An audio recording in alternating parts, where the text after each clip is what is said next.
आज इस कली काल में लोग अपना फायदा हमेशा सोचते रहते हैं कि हम कथा क्यों सुने, कथा सुनने से हमें क्या फायदा है, क्या हमारा कल्याण हो सकता है? अवश्य हो सकता है।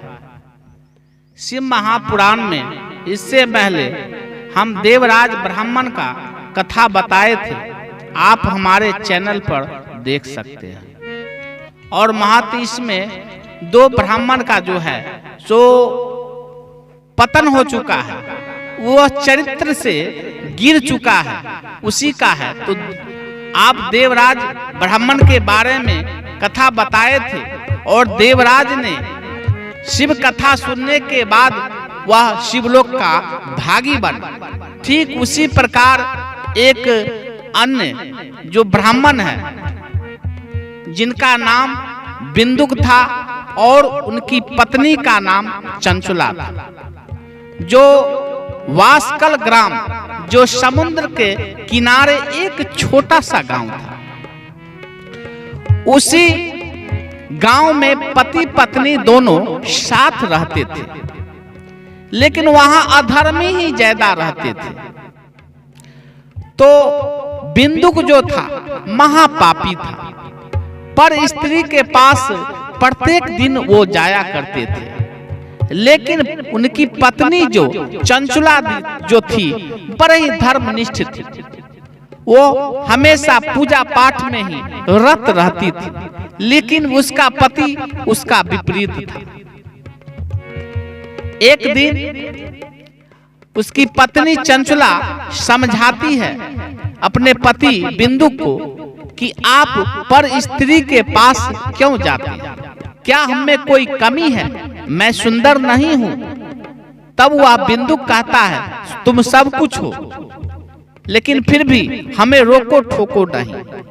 बहुत समझाने के बावजूद भी जब नहीं समझता है तो एक दिन वह भी गिर जाती है, चरित्र से गिर जाती है, और गिरने के बाद वो भी पर पुरुष को बुलाना शुरू कर देती है।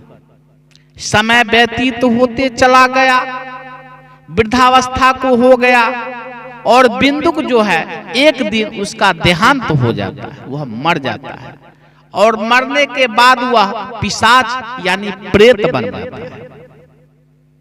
एक दिन की बात है, समय व्यतीत हुआ, चंचुला जी थी, गांव से कुछ लोग धर्मस्थल जा रहे थे भगवान का दर्शन करने के लिए, तो गोकर्ण क्षेत्र पहुंचे। वहां पे बहुत बड़ा शिवालय था और वहां पर शिव कथा हो रहा था।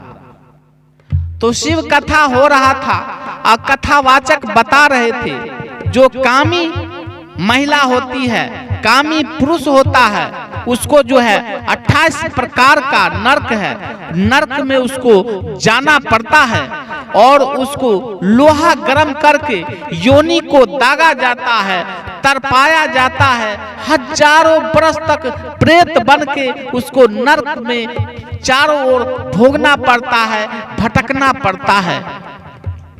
चंचला जब उस गोकर्ण क्षेत्र में पहुंची थी और शिवालय में जो है कथा हो रहा था, बैठ करके जब यह सुनी तो उसका रुआ कांपने लगा, और जब कथा खत्म हो गया तो उस जो कथा कर रहे थे उसके चरणों में जाकर के गिर जाती है और कहते हैं, हे प्रभु आप हमारे गुरु हैं, आप हमारा गुरु बनिए, मैं महापापी हूँ, मैंने जीवन भर पाप किया है, मेरा पति भी हमारे साथ पाप किया, जैसा संगत वैसा रंगत मनुष्य में अवश्य आता है, और गलत मनुष्य को कभी गलत नहीं करना चाहिए।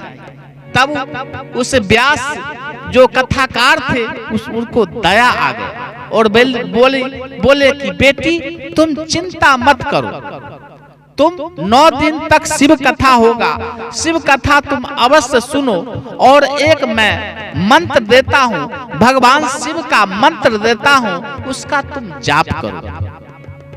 और वह जाप करना, प्रत्येक दिन वहीं रह करके जाप करना शुरू कर देती है और 9 दिन तक कथा सुनती है और सुनने के बाद उसका देहांत हो जाता है और देहांत हो जाता है तो वह शिवलोक चली जाती है। वहां भगवान शिव और माता पार्वती को जब देखता है तो प्रणाम करता है और कहता है, माँ मैंने जीवन भर पाप किया, लेकिन आपके आशीर्वाद से मैं शिवलोक का भागी बन गया, मैं शिवलोक आ गया। तब माता पार्वती कहती है कि तुम्हारा शिव कथा सुनने के कारण तुम्हारा सारा पाप खत्म हो गया है, इसलिए तुम आज से मेरी सहेली हो। और हमेशा जो चंचला जो रहती थी हमेशा शांत रहती थी। एक दिन माता पार्वती बोली कि बेटी तुम चिंतित क्यों रहती हो, कुछ बोलती नहीं हो, सही से खाना पीना भी नहीं खाती हो, क्या बात है। तब चंचला कहती है कि माँ मेरा पति थे, आखिर बुरा या भला जैसा भी थे वो हमारे पति थे, वो अभी कहाँ है। तब माता पार्वती ध्यान से देखती है तो वो विंध्याचल पर्वत पर पिशाच बन के भटक रहा था। बंधुओं, जो पिशाच होता है, जो भूत प्रेत होता है, उसका भोजन जो होता है वो खाने के लिए तड़पता है, वो पीने के लिए तड़पता है। जब तक आप अंजलि से उसको तर्पण नहीं कीजिएगा उनको भाग नहीं मिल सकता है, उनको संतुष्टि नहीं मिल सकता है, उनको प्यास जो है नहीं मिट सकता है। तब जाकर के माता पार्वती कहती है कि बेटी तुम्हारा पति विंध्याचल पर्वत पर प्रेत बन के वहां है। तब बोले कि माँ कोई कुछ करो माँ, उनका भी कल्याण हो। तब बोले इसके लिए उनको शिव कथा सुनना होगा। तो बोले शिव कथा कौन सुना सकता है। तो एक तुमरुका जी थे जो गंधर्व राज थे, और जैसे नारद जी बीना लेकर के तीनों लोग घूमते रहते हैं, ठीक उसी प्रकार तुमरुका जी भी शिव शिव का मंत्र उच्चारण करते हुए तीनों लोग घूमते रहते हैं। उनका ध्यान करने के बाद तुमरुका जी आते हैं और आने के बाद प्रणाम करते हैं कि माता क्या बात है, आप हमें ध्यान किए, आप हमें बुलाए।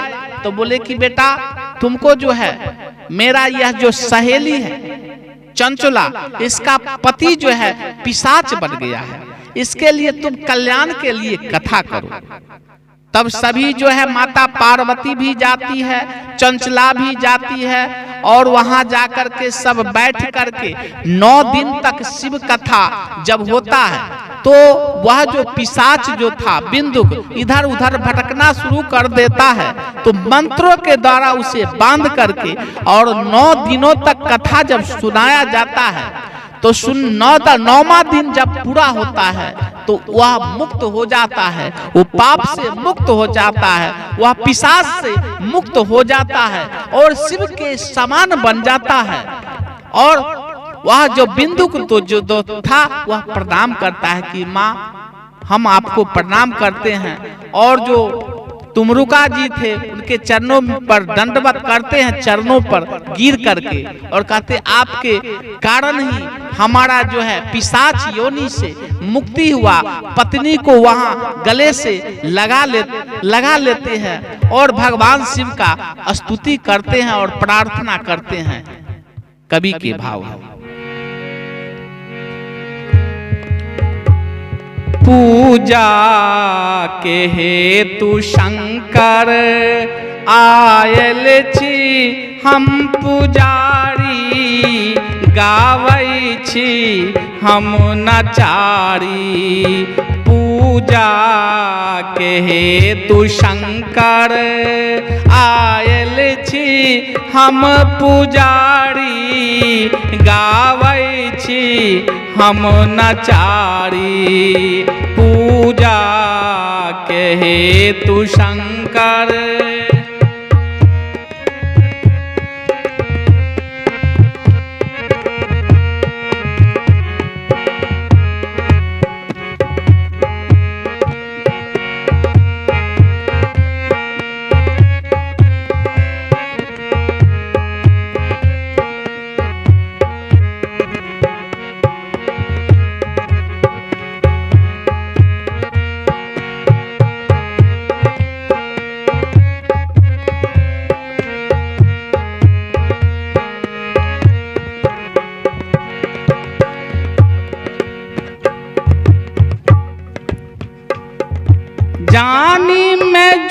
जोग जप तक पूजा के विधि न जानी,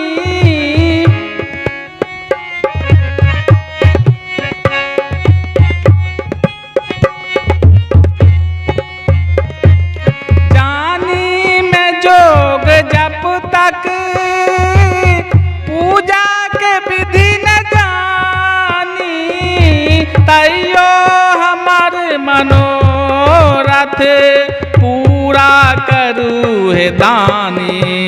चुप है किए बैसल छी, बोलू ना अपन केवाड़ी, आयल छी हम पुजारी। पूजा के हेतु शंकर आयल छी हम पुजारी, गावै छी हम नचारी। पूजा के हेतु शंकर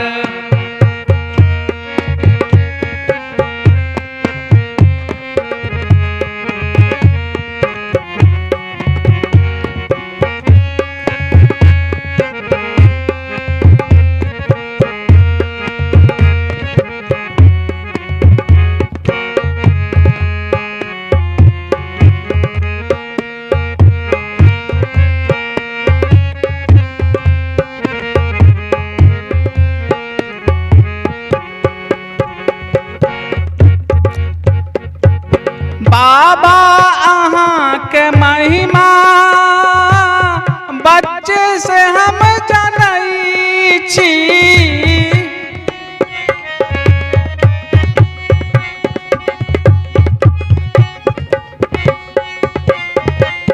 बाबा अहाँ के महिमा बच्चे से हम जानै छी। दुख का हम कहाँ से सब तहाँ जानै छी, दर्शन दियो दिगंबर दर्शन के हम पुजारी, आयल छी हम भिखारी। पूजा के हेतु शंकर आयल छी हम पुजारी, गावै छी हम नचारी। पूजा के हेतु शंकर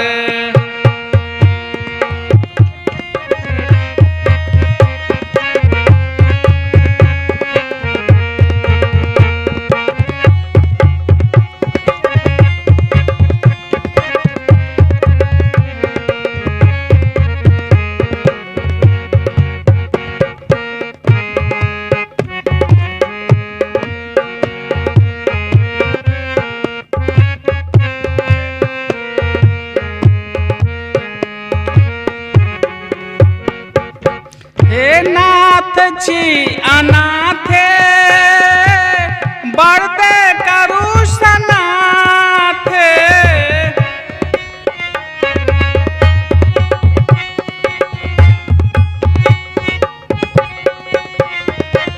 हे नाथ छी अनाथे बरदे करू सनाथे।